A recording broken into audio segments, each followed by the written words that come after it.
The CBS Radio Mystery Theater presents...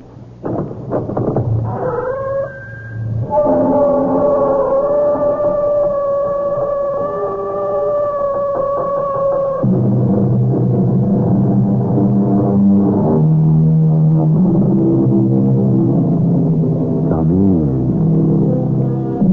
Welcome. I'm Eugene Marshall. Have you noticed the extraordinary lengths some people will go to gain their way? The ingenuity and inventiveness that is applied to downright crookedness would, I am sure, supply enough energy for centuries of heat and light. Today's story is an example without parallel from the master storyteller without peer, Arthur Conan Doyle. Dr. Brooke, have you ever been exposed to danger? Physical danger? No, I have not. Do you think you would be cool and collected at such a time? Well, I hope so. I believe you would. I have the more confidence in you, because you don't pretend to know what you would do in a position that was new to you. My impression is that you may be the very man we're looking for.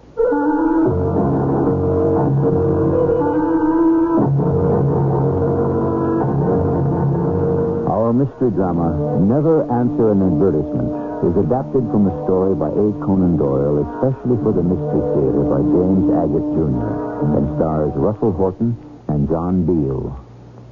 I'll be back shortly with Act One.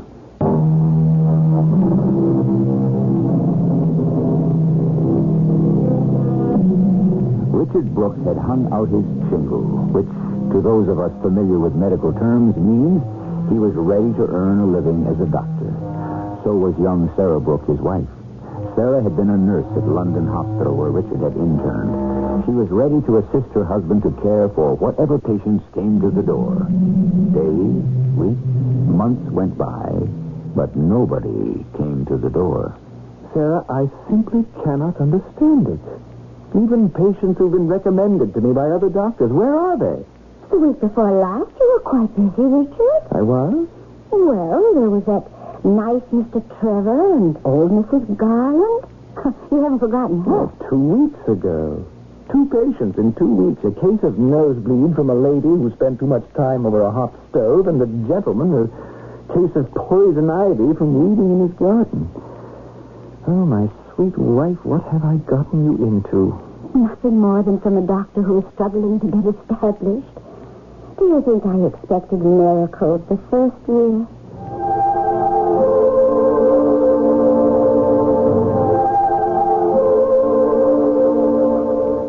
Well, that was a wonderful meal, Sarah. Will you excuse me a moment, Richard? I just want to say something. You're certainly spoiling me. I don't know how you manage on the shillings and pence you have to spend. Sarah, did you hear what I said? Of course I did, darling. Just bringing in the newspapers from the hall table. There's something here I want you to see. Situations wanted. Employment opportunities. Personal. Oh, Sarah, you haven't been looking at the help wanted column again. Well, what harm can it do if I brought in some extra money? I suppose you're right. Here, Richard, you look. Perhaps you can find something for me. I think there are 2 kinds of jobs I could manage. After all, I am a registered nurse, so I could be private nursing. Or, as you tell me every dinner time, since I'm a witch in the kitchen, You do perform miracles, no doubt about that. Well, what about a job as a cook in someone's household? Oh, you look at this. Wanted for 1 or more days the services of a medical man. It is essential he be a man of strong physique, of steady nerves, and of resolute nature. Must be an entomologist. Coleopterus preferred. Apply in person at 44 Hanover Square, Messrs. Peabody and Freeman, solicitors. Application must be made before August 1st to John H. Faraday, Esquire. What do you think of that, Sarah? Strangest advertisement I've ever heard. Wanted a combination strong man, doctor, and expert on pistols. Now, what do you suppose they want him for? I'll tell you what else is peculiar about this advertisement. Peabody and Freeman used to be my father's lawyers. I thought your parents were dead, Richard. Oh, yes, my mother is. And so far as I know, to be quite honest, Sarah, I've no idea whether my father's alive or not. You told me he disappeared when you were 6 years old. But your mother never saw him. All I know is what Mother told me. He'd gone to South America, and then one day these lawyers, this same firm, Peabody and Freeman, got in touch with Mother and said Father had asked for a divorce. And she gave it to him? Well, there wasn't any question of money. At that time, Father never had any. I think he'd gone off to run somebody's coffee plantation. So it was Mother who brought me up alone. In fact, she never knew it, but she was the one responsible for my going into medicine. Oh. You see, when she died, Mother was quite young, no more than 30.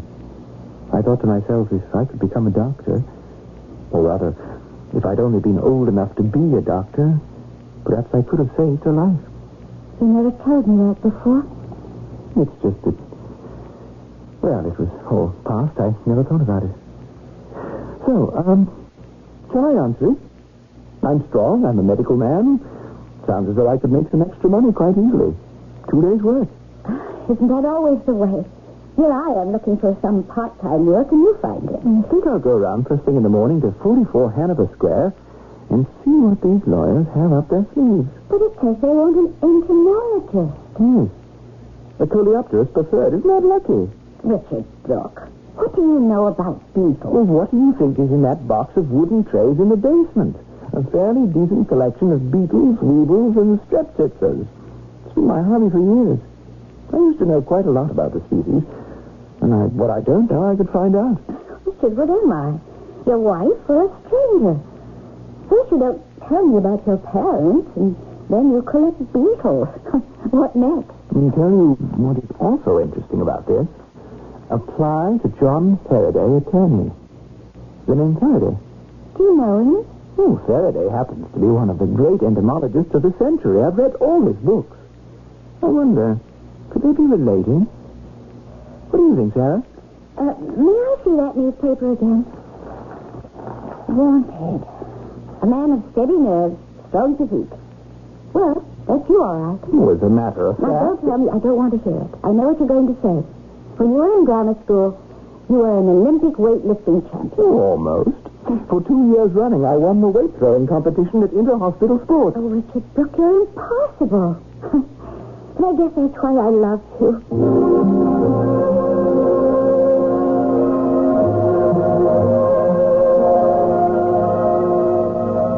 Is Mr. John H. Faraday in? In reference to what, sir, may I ask? An advertisement in the Times. And your name, please? Richard Brooke. Dr. Richard Brooke. I see. May I ask a question? Sir? Is Mr. Faraday, the attorney, in any way connected with Sir Hugh Faraday, the entomologist? Connected? Oh, forgive me, it's not an unusual name, but it occurred to me that since this advertisement mentions knowledge of insects, perhaps, well, never mind. If you'll be as good as to take a seat, sir, I shall inform Mr. Faraday you're here. I shan't be a moment. Mr. Faraday, Dr. Richard Brooke to see you, sir. Send him in, Hodgkins. Yes, sir. Mr. Faraday will see you now. He will? Right now? Now waiting? Well, thank you. And, Dr. Brooke, you believe you have all the qualifications necessary? Oh, I believe so, Mr. Faraday, but I'm not certain what I shall be called upon to do. Well, you are a powerful young man. Oh, so I should judge from your appearance. No, I think I'm fairly strong. We agree, then. May I ask, Mr. Faraday, why you were kind enough to see me right away? Is it because my name was familiar to you? Brooke? Brooke? No, I can't say so. Well, I thought perhaps. Actually, I'm Richard Brooke, Jr.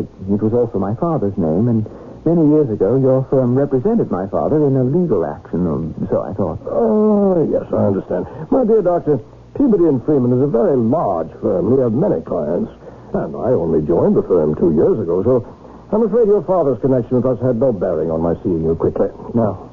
Well, it doesn't matter. Frankly, Mr. Faraday, I'm having a difficult time getting established in my profession.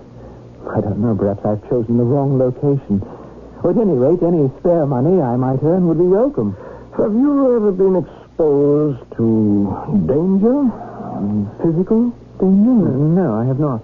Do you think you would be cool and collected at such a time? I hope so. I believe you would.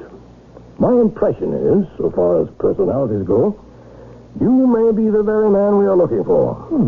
I'm glad to hear it. That being settled, let us pass along to the next point, which is to talk about beetles. Please start. Yes. Well, the advertisement made it quite plain that such knowledge is essential to the work we need to have done. Are you a collector by any chance? Well, in a way, I have a modest collection which I started when I was a boy. A point in your favor. Well, proceed.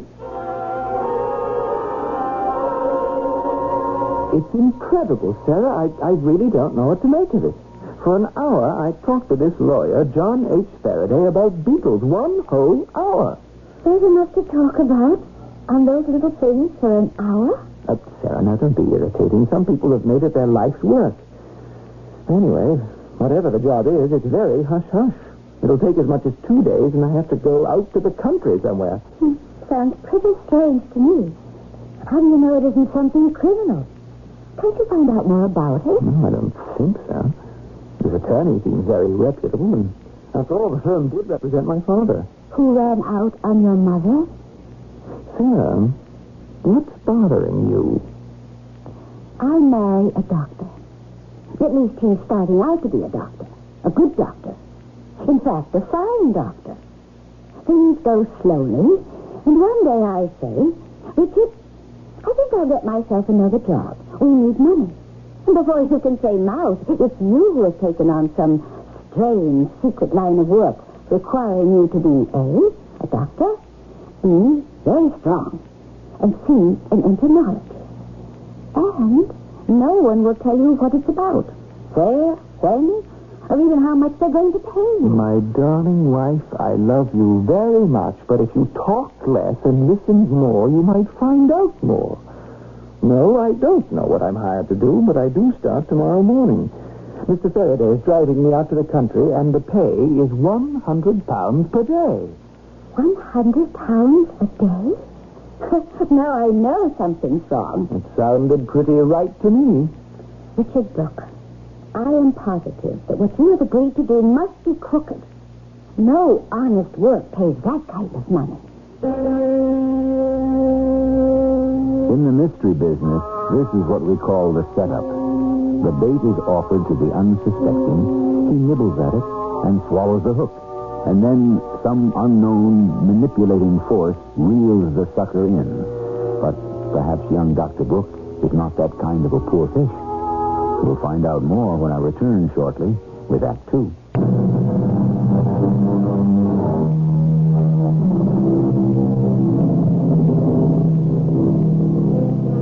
Poverty and ambition make strange bedfellows, so the saying goes. Meaning, I suppose, that if your need is great, you may close your eyes to the means. And £100 a day to perform some unknown task makes leaping before you look seem simple. At least that's what Dr. Richard Brooke keeps telling himself as he is driven into the countryside north of London. Have you brought enough clothing? If our stay is extended. Well, you said 1 day or 2, Mr. Faraday. Are you averse to staying on 3 or 4 days? At £100 a day? I do have a practice that needs attending to. Not much of one, Dr. Brooke. Don't say anything. Naturally, I've had to make inquiries. Well, you have the advantage over me. I'm quite in the dark about this whole business. Do you know Sir Hugh Faraday? No, I haven't had the pleasure, but I've certainly heard of him. He's my brother. I suspected there was some connection. It is Sir Hugh whom you were about to meet. His books have been my inspiration even before I began the study of medicine. But surely, Mr. Faraday, if you wanted someone to talk about beetles with your famous brother, you could have found someone more expert than I. Well, this much I can tell you. What we are about to do is for the benefit of Sir Hugh. We are about to assist him in an area where he cannot help himself. It all sounds so mysterious. Trust me. That's all I ask. Put yourself absolutely at my disposal and remain always at my side while we are at Hethorn. Is that the name of Sir Hugh's country place, Hethorn? Well, didn't you know? No, I'm afraid not. You must promise to do whatever I ask, however unreasonable it may appear to you. I wasn't happy when you told me that yesterday. Well, you should have said so then. It's a good deal to ask of anyone. Shall I turn back? There's still time. No, of course not. I'm sorry I mentioned it. Is this it, Hethorn? My goodness, no. We're at my sister-in-law's house. Lady Faraday, Sir Hugh's wife? Lady Evelyn. Yes, she has this little cottage of her own a few miles south of Hethorn. She expressed a desire to meet you. How do you do, Doctor? My pleasure, Lady Evelyn. Evelyn, I think we have found the right man. Dr. Brooke is actually a collector of beetles. But then you must have heard of my aunt. Oh, indeed I have. But you've not met him. We're on our way up to Hethorn now. Have you told him? Only as much as I thought safe for him to know at this point. You wanted to meet him, so we stopped by. Evelyn, don't despair. It will turn out for the best. No, it's not that. I put my hand to my head because... I know. Have you quite recovered? Or does it still pain you? Oh, sometimes it hurts a bit. If you'll forgive me, Lady Evelyn, when did you last have that cut of your eye attended to? No, I go in every few days to see my doctor. May I take a look? Well, if I were you, I'd go see him tomorrow. It's getting a bit infected. Oh, I shall. Thank you, Doctor. How did it happen? The stupidest thing. I ran into a door one night. Well, I think we should be off. I'm so worried about you, John. Do be careful. Oh, I have a good, strong right arm beside me. Oh, yes, he does look strong. Good luck, Doctor. I may need it. I wish I knew what to expect. Well, Doctor, one thing you may be certain of. You will not be asked to do anything of which your conscience does not approve. Doctor, I am hopeful that when this is all over, you will be proud to have helped us.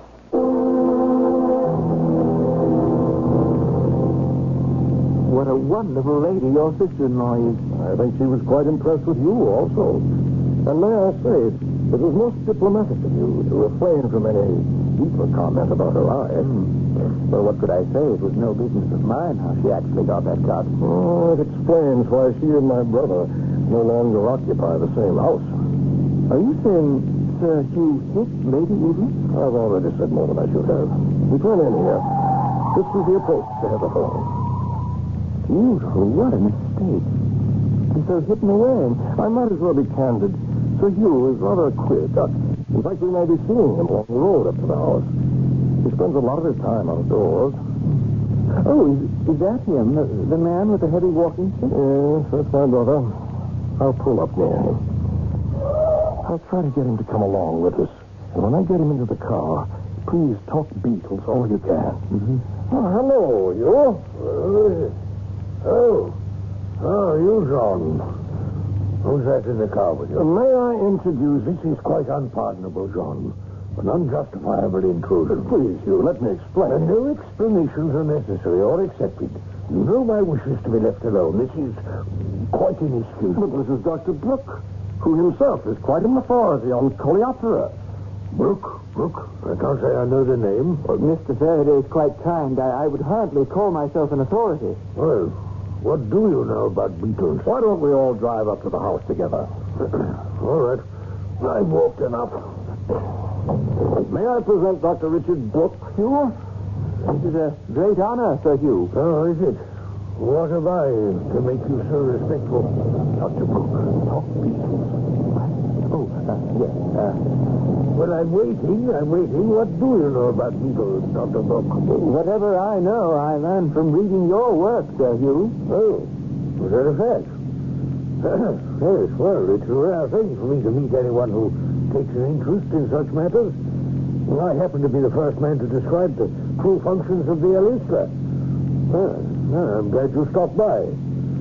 Perhaps you'll stay for a meal, eh? John, can you stay the night? Yes. Oh, yes, Doctor. I'm sure I can show you some specimens of my collection that will interest you. They astound you. This is one of the most impressive living rooms I've ever been in. Yes, it is quite baronial, isn't it? Dates back centuries. I believe Hethorn was built in 1200s. Oh, that fireplace, like something out of King Arthur's Camelot. Where is Sir Hugh, Mr. Faraday? Does he always disappear like that? He does. Showed us to our rooms and then popped off for his afternoon nap. We'll just make ourselves at home. I'm still not very comfortable in this situation, you understand? You were doing just fine, believe me. I had no idea you were so well-versed in beetle lore. I think my brother was quite taken with your expertise. It's also very different from what I expected.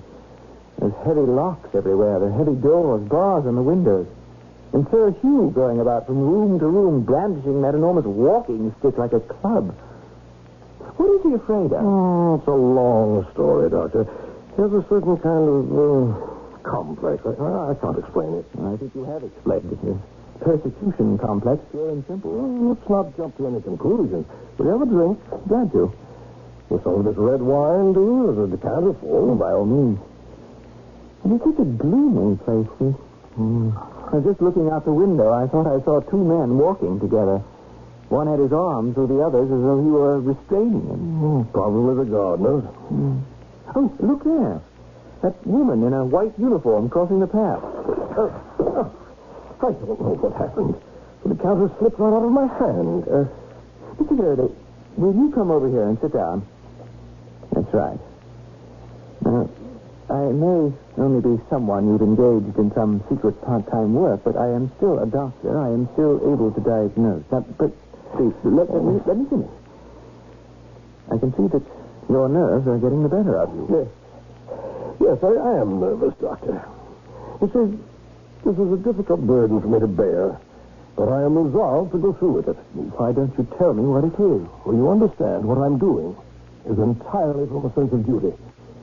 I know that I'm taking quite a risk, and if things should go wrong, I wonder who would mourn me. You talk as if you were about to confront death. Don't say that word. Here it comes. Well. I have you both all to myself, eh, what? Dr. Brooke, you've decided to spend the night then, have you? Delighted to, Sir Hugh. Well, after dinner, I'll bring you a treat. I shall show you what I know to be a collection of the rarest specimens anywhere on the continent. I have a specimen of the sacred beetle which Henri Fabre has immortalized. What do you think of that, eh? Charmed. What's all this mess on the floor here? Glass, wine. Who broke the decanter? Tom, it wasn't you, was it? You careless fool. I might have known. Dr. Brooke, you see before you a man without honor in his own house. A man who's plagued by a stupid brother. Quick, Mr. Faraday, don't let Sir Hugh fall to the floor. He's fainting.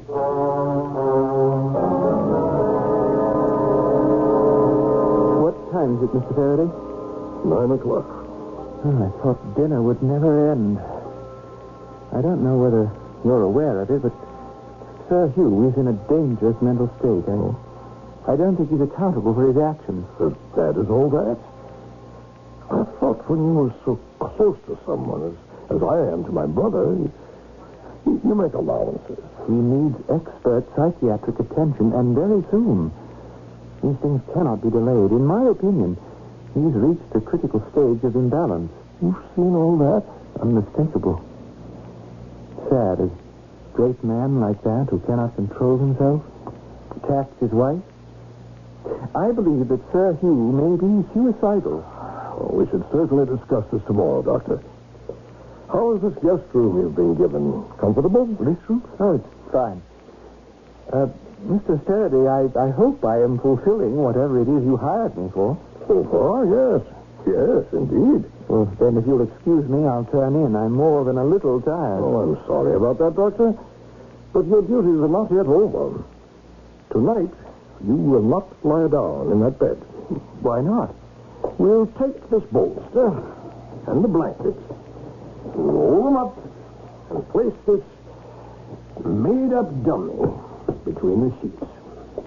There. And when we turn out the lights, it will look as though you are sleeping there. Now, come with me.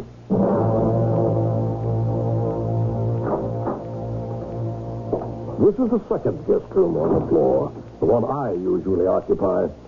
Now, we do the same as in your room.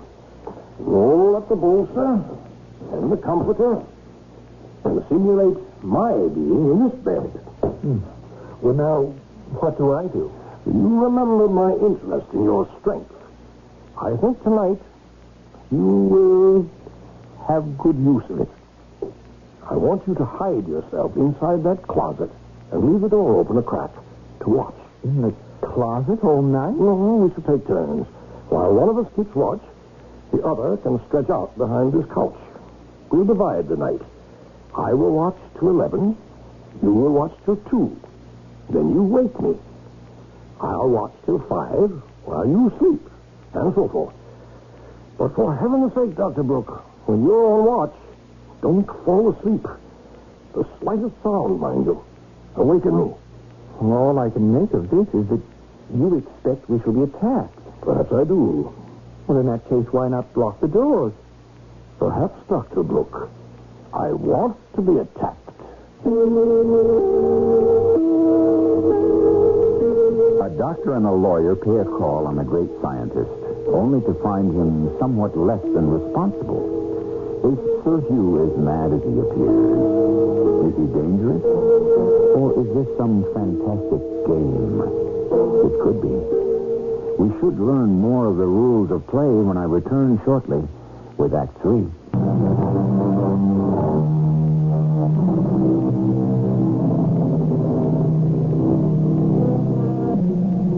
Many is the mystery Conan Doyle has bequeathed us. Plots with incredible twists, eccentric characters, frightening locales, and ingenious solutions. None, however, more outlandish than this night spent at Hethorn, as Dr. Brooke and Attorney Faraday keep watch. But against what? Faraday, it's 2 in the morning. Huh? Oh. You heard something? Someone trying the door? No, it's 2 o'clock. Oh, good. It's my turn to hide myself in the closet. You keep watch. Hope you can catch 40 winks. I didn't find it so comfortable behind the sofa. I'm not so sure I'll be able to sleep anyway. Can you hear something? Yes. Someone's walking down the hall. They've stopped outside the door. Who is it? But quick, let's get into the closet.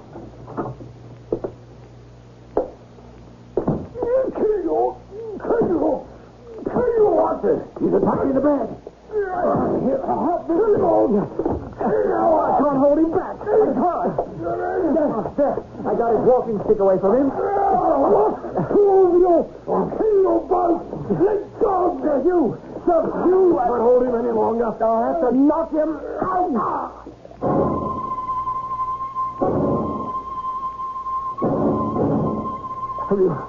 Have you got him tied securely? Yes, I used the sash of his dressing gown. You're all enemies. You come spying on me. I know what you're after. You think I don't know? Evelyn, she's against me, too. Sir Hugh, now, no one is going to hurt you. I don't know what I would have done without you. He was bent on killing me, his own brother. You saw the way he clubbed the bed where he thought I was sleeping. Now, I want you to distract him while I go back to my room and fetch a hypodermic. Keep him talking. Who is that? That young man who just left the room, John. Have you let some stranger into my house? Where's Evelyn? She'll soon set everything to rights. Oh, don't you remember, Hugh? The young doctor who's interested in your research on beetles. Beetles? Yes. What beetles? I won't have the filthy things in the house. Is he settling down? Now, Sir Hugh, I'm just going to pull your sleeve up. There. Now, you're not going to feel this at all, and it'll help you sleep. John tells me Hethorn is infested with beetles. There we are. Now, Sir Hugh, you'll forgive us if we leave you tied up this way, but it's for your own safety. Faraday, give me a hand. We'll carry Sir Hugh to the bed. Good, this Faraday is beginning to work already. Yep. Up we go. I like being carried. When I was in Africa, in my younger days, such not various specimens, they always carried. Good. You'll be quiet now. Let's go back to my room, Faraday, where we can talk.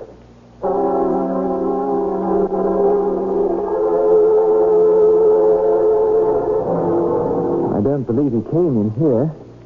Let's take this rolled-up dummy from the bed and straighten out the room. I may be next. I'll sit here. What a terrible night. If I may say so, you played a little fast and loose with me. Now, Doctor, you accepted the terms. It was you who wished to earn £100 a night. Never mind. I'll explain. I'm afraid that the madness that's overcome my brother is due to the way he's lived his life. As a young man, he spent much of it in remote and malarious places. Oh, that wouldn't have much to do with his present condition. It wouldn't? It's not the cause? No. It's much more deep-rooted than that. Well, it was my horror of the scandal that made me resort to this. My poor brother is one of the best fellows on earth, but his mind has snapped. I know it now. When he attacked England 2 weeks ago, I didn't dare face the truth. Do you realize what the truth is? That he's out of his head and should be committed. And it's worse than that, Faraday. Sir Hugh may be a homicidal maniac. He wouldn't see a doctor. So I had to resort to bringing a medical man here, under the guise of someone interested in his specialty, beetles. Then last night, I had to take the risk of baiting him so you could see with your own eyes his true condition. Well, for Sir Hugh's own well-being, there's no doubt he should be committed. I'm glad you agree. I've prepared all the legal papers. I'll be glad to sign them. And tomorrow, arrange to have him transferred to a sanitarium. I am relieved. If you'll wait a moment, I'll bring you the papers. And then I think both of us will be able to rest a little more easily.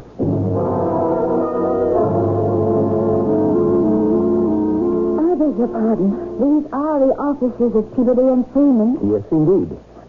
Forgive me for being so early, but I'd like to see Mr. John Faraday, one of the attorneys here. Oh, I'm sorry, Mr. Faraday is not in. He's been out a few days. Is there something I can do? It's about my husband, Dr. Richard Brooke. Yes. Do you know him? He had some dealings, I believe, with Mr. Faraday. Well, that's entirely possible, but the attorneys make their own appointments. If you tell me a little more, perhaps I can help. My husband and Mr. Faraday had some business together. They were going somewhere together. That was 2 days ago. My husband has not returned. I don't know what happened to him. It's not like him to disappear, not keep in touch. Let me go into Mr. Faraday's office. Perhaps he's left some notation as to exactly where he is. All he told me before he left, he was visiting a sick relative.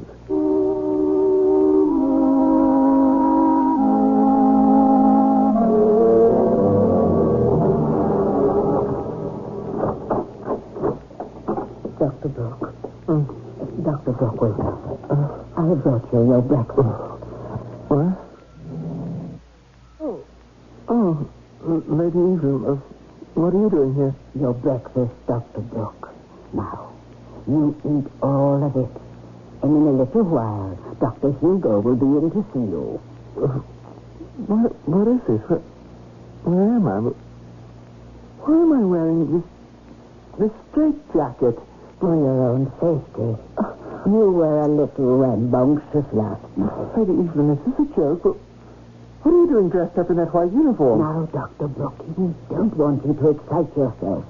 My name is Helen, not Evelyn, and I'm one of the nurses here. Nurses? I don't understand. Ooh, my head. That taste in my mouth. Well, I've been drugged. I've got to get out of here. Please try to calm yourself. You only make it worse. I am afraid you can't leave here just yet. What room is this? This isn't where I went to sleep. There are bars on the window. And on the door. Well, if you'll just eat what I've brought you, quietly, everything will be all right. Am I going mad? Do you mean to tell me you are not Lady Evelyn Faraday, the wife of Sir Hugh Faraday? No, indeed. My heavens, no. We didn't meet yesterday at your cottage a few miles south of here? Yesterday you spent the entire day in bed, in this room, sleeping. Only last night you became a bit violent. We have not met before. In your dreams, perhaps, Dr. Brooke. You were admitted here 2 days ago. Now, wait a moment. That cut over your eye, didn't I tell you to have it treated where your husband hit you? Dear me, I have no husband. No, I'm afraid that's the affectionate mark of one of our inmates. Patients. He threw a glass at me. Did you say inmates? Where am I? Isn't this Hethorn, Sir Hugh's country house? It is Hethorn, Doctor. And we do call it a country house. But I'd rather leave the rest to Dr. Hugo to tell you.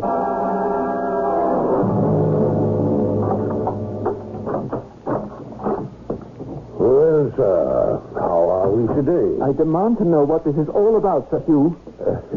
I'm Dr. Hugo. Now, young man, you have nothing to be concerned about. You're in good hands. Where am I? In a sanitarium. Didn't you know?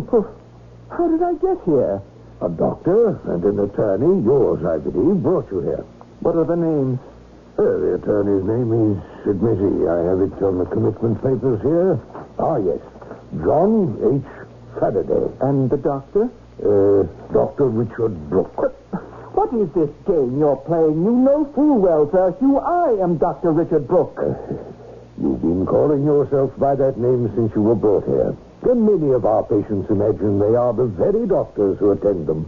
And frankly, if you wish to call yourself Dr. Brooke, I have no objection. Do you realize that keeping me here in a straitjacket is out-and-out kidnapping? No one would believe that. You were brought here by a doctor and a lawyer for treatment. Means nothing to worry about. Your memory has failed you a bit. I don't expect you to remember attacking me last night either. Oh, this is incredible. Oh, do you?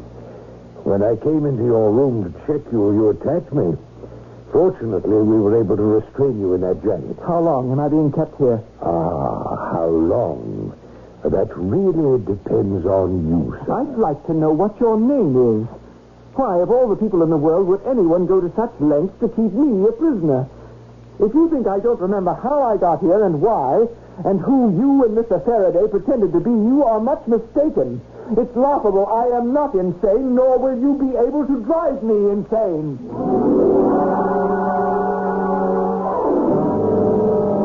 Mrs. Brooke, I don't find any notes on Mr. Faraday's desk or calendar where he might be. Why don't you come back tomorrow? Tomorrow? Oh, that'll be 3 whole days. Don't you realize my husband is missing? I can't let 3 days go by and do nothing. Is there no one here I could talk to? Well, unfortunately, Mr. Faraday's secretary is out ill. She's been out a few days also. Well, can I reach her at home? What is her name? Well, I don't think we can give out that information. But I must know.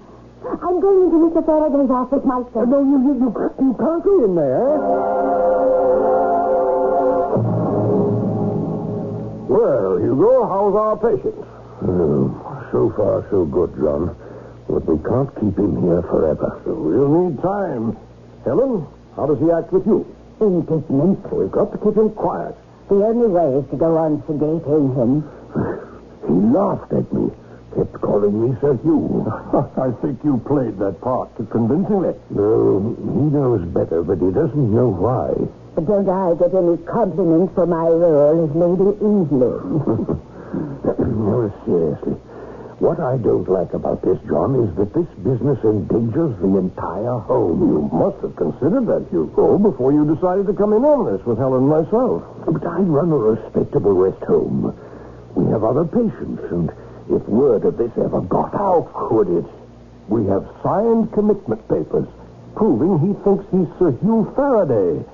I've made application to the court for guardianship. Now, as soon as that's approved, we'll have the money. Then you can let him out. There's no chance of his ever finding out. None whatsoever. His father's dead, and I am handling the estate.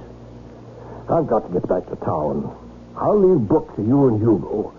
You do your part, and I'll do mine. For a little effort, my friends, we shall all have an equal share in £500,000. Good morning, Mr. Faraday. We had a little trouble yesterday, and you may find your desk in something of a mess, sir. Trouble? What trouble? Well, the wife of the doctor you had an appointment with came by asking for him. Doctor? What doctor? I went to the country to visit my brother. Well, the lady insisted that you'd gone off somewhere with her husband, the Dr. Richard Brooke, I believe. And I'm sorry about the police, sir.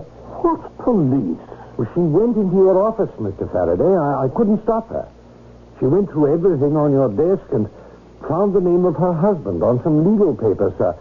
And then she went to the police. Incredible. The woman must be mad. Unbelievable. Well, yes, it is, sir.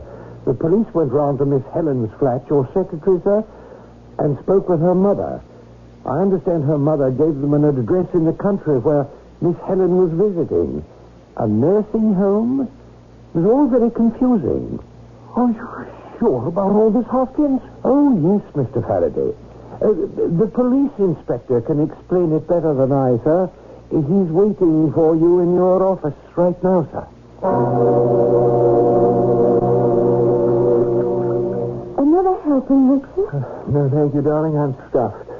I've said it before, and I don't mind repeating it. You are the finest cook who ever came out of nurses' training school. Perhaps it's because you've been starving yourself for 2 days. I had to keep awake and my wits about me. The steak and kidney pie is heaven. Being poor was fun. Well, it lasted. Darling, it'll be months before I get my inheritance, and who knows, maybe before then my practice will pick up. I have a feeling it will. The whole story about how that lawyer tried to get his hands on the money your father left you has been in all the papers. You're celebrated. Yes, but not because I'm such a good doctor. Oh, that'll come. I suppose, if I keep at it. Stranger things have happened. I should say so. Here I thought I was marrying a poor, struggling doctor. And your father leaves you a fortune. Oh, Sarah, my real fortune is you. If you hadn't come chasing after me, I might still be wearing a straitjacket. The twist at the beginning, the twist at the end. The hallmark of Conan Doyle's stories. Elaborate, aren't they? The lengths to which some will go to gain their ends. When I return, I'd like to tell you what the author himself wrote about the very story you've just heard.